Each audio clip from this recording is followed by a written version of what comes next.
Hey there, fellow sugar enthusiasts and curious minds. Welcome to our sweet journey through the evolution of sugar content in American foods from the 1960s to today. Get ready to dive into this sugary world and uncover some sweet facts. So, sugar. It's not just a sweet treat, it's a carbohydrate that adds that extra zing to our favorite foods. Derived from sugar cane, sugar beet, or sugar palm trees. It's the energy booster we all love. But remember, everything in moderation. Let's jump right into the sweet stuff. Here are the four common types of sugars that we use regularly. Glucose, the monosaccharide that jazzes up our beverages and candies. Fructose, the fruit sugar found in delicious fruits like apples and pears. Sucrose, the famous table sugar made of glucose and fructose. And lastly, lactose, the dairy sugar found in milk and other dairy products. What do you call your sugar? Honey, sweetie, cookie, cupcake? Well, there are over 61 names for sugar on our nutritional labels. Sugar, by every other name, still tastes just as sweet. We all have to get familiar with these other names in order to find the sugars that may be hiding in our foods, especially if we're trying to be on our best behavior by cutting back on our sugar intake.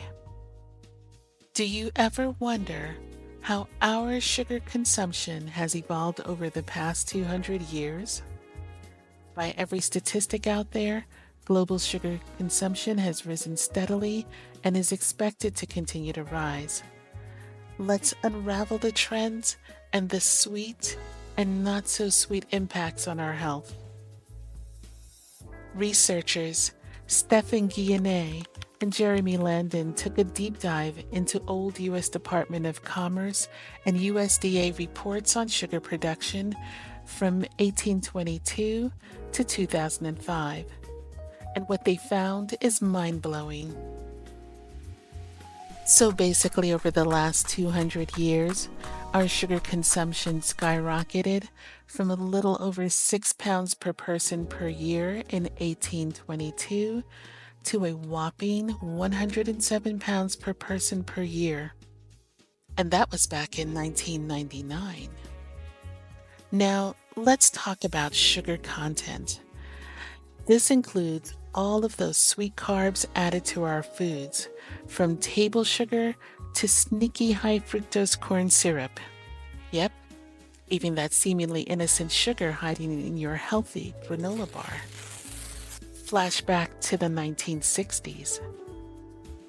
Think the Beatles, bell bottoms, and you guessed it, sugar. Back then, the average American consumed around 100 pounds of sugar per year. Sweet tooth much? Fast forward to the 70s. Disco balls, lava lamps, and the rise of processed foods. This era saw the average American sugar intake rise to about 123 pounds per year, thanks in part to sugary cereals and snacks. Zoom into the 80s. Neon lights and the arrival of high fructose corn syrup.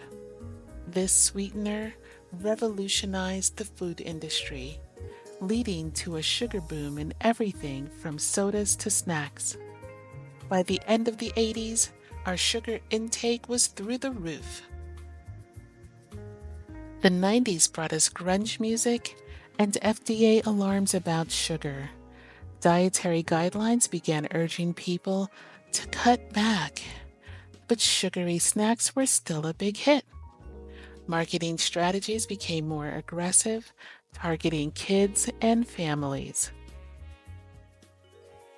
Then we said hello to the new millennium. The low carb craze and more awareness about sugar's link to obesity and diabetes came to light. Labels got more informative, but the sugar content in processed foods remained sky high due to consumer preferences and manufacturing processes.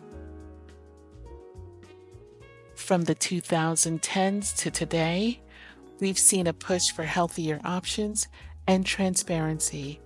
Labels now include added sugars, and there's a growing trend toward natural sweeteners and sugar alternatives. Despite these efforts, sugar consumption is still a hot topic. Even more important, let's talk about health.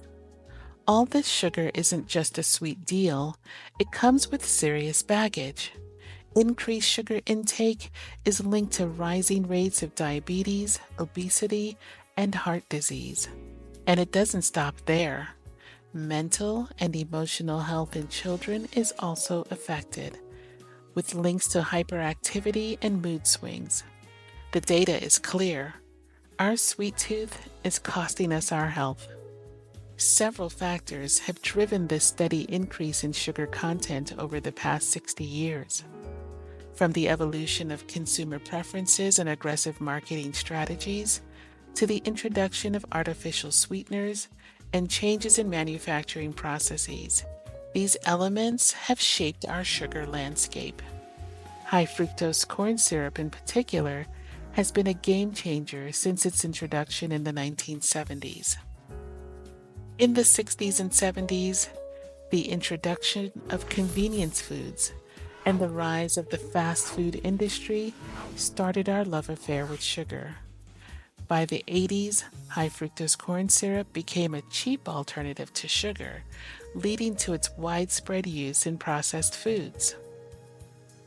The 90s brought about more health consciousness, but sugar consumption remained high due to clever marketing and the food industry's focus on taste. Moving into the 2000s, the low-carb craze made some people more aware of sugar, but the introduction of sugar substitutes kept our sweet cravings satisfied. In the 2010s, new labeling laws and a shift towards healthier options have started to make a dent in our sugar love affair. So what's the takeaway?